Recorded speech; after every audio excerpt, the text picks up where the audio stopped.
Assalamualaikum warahmatullahi wabarakatuh.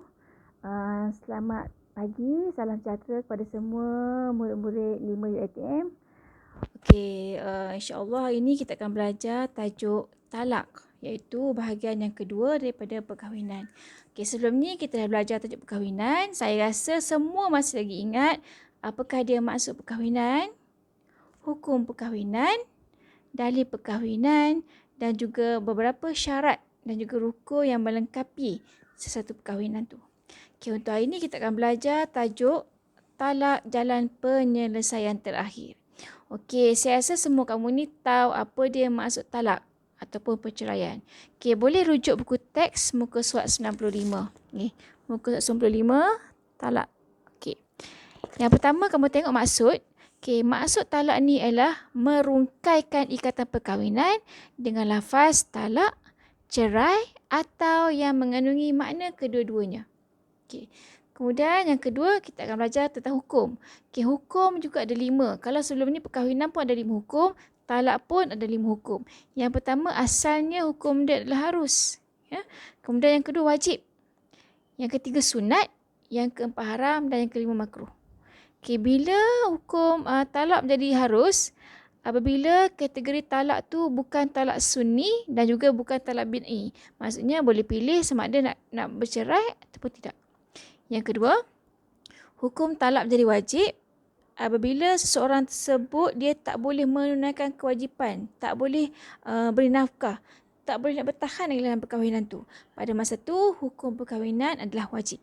Yang ketiga, sunat. Kalaulah si isteri tidak mempunyai akhlak yang baik, yang buruk dan tak boleh baiki lagi dah, tak ada cara nak baiki, pada masa tu hukum talak adalah sunat.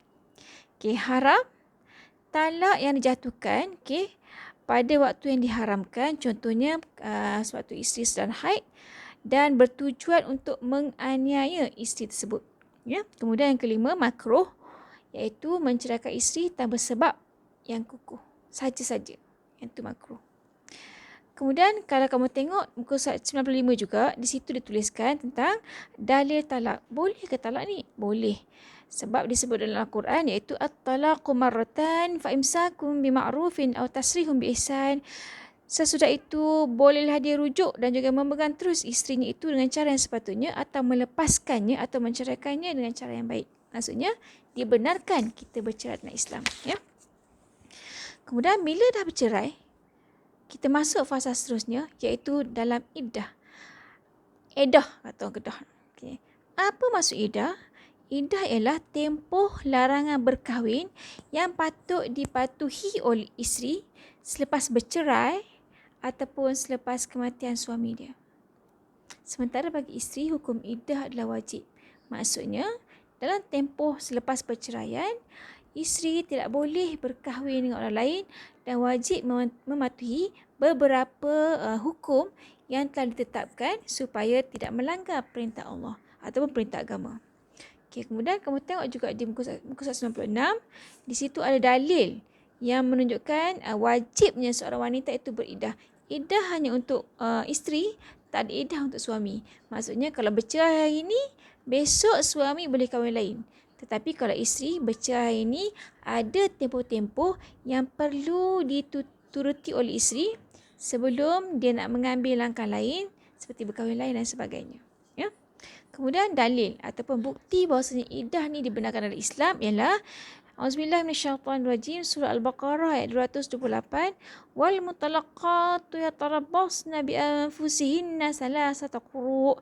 Maksudnya, dan isteri-isteri yang diceraikan itu hendaklah menunggu dengan menahan diri mereka daripada berkahwin selama 3 kali suci daripada haid. Maksudnya, secara umumnya kalau bercerai antara suami dan isteri ni kena tunggu sampai 3 kali suci barulah boleh berkahwin lain dan sebagainya. Tapi yang tu bukannya hukum yang tetap. Hukum tersebut berubah mengikut keperluan semasa. Contoh, kalau si isteri itu dalam keadaan mengandung, tempoh iddah dia adalah sehingga anak tersebut dilahirkan. Kalau isteri tersebut sudah menopause ataupun sudah putus haid, hendaklah ditunggu sampai 4 bulan 10 hari. Kalaulah isteri tersebut masih lagi dalam keadaan yang muda, ya, 3 bulan ataupun 3 kali suci itu memadai untuk dia menunggu dalam tempoh iddah. Dan last sekali, untuk wanita yang kematian suami wajib berkabung. Hal ini berdasarkan hadis daripada Ummu Habibah radhiyallahu anha, katanya Rasulullah sallallahu alaihi wasallam bersabda, okey, tidak halal bagi perempuan yang beriman dengan Allah Subhanahu Wa Taala dan hari akhirat berkabung atas kematian seseorang melebihi 3 hari, melainkan apabila kematian suaminya, dia hendaklah berkabung selama 4 bulan dan juga 10 hari. Riwayat Al-Bukhari dan juga Al-Muslim. Okey, seterusnya kita pergi pada muka surat 97, iaitu rujuk. Ya. Okey, rujuk ni merujuk kepada suami mengambil kembali isteri yang telah diceraikan ke pangkuannya. Suami yang mengambil. Okey, dalam konteks rujuk, yang mengambil tanggungjawab adalah suami. Hukum rujuk juga ada 5 macam biasa. Pertama, harus pada hukum asal. Yang kedua, wajib. Yang ketiga, sunat. Yang keempat, makruh. Dan yang kelima, haram. Betul ke boleh rujuk ni? Okay, betul sebab merujuk pada dalil dalam ayat Quran.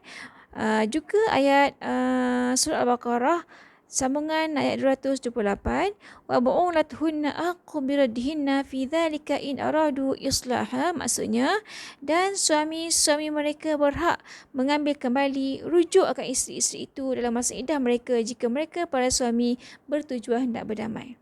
Okey, saya rasa cukup setakat itu dulu. Saya bacakan buku teks daripada muka surat 94, 95, 96 dan 97.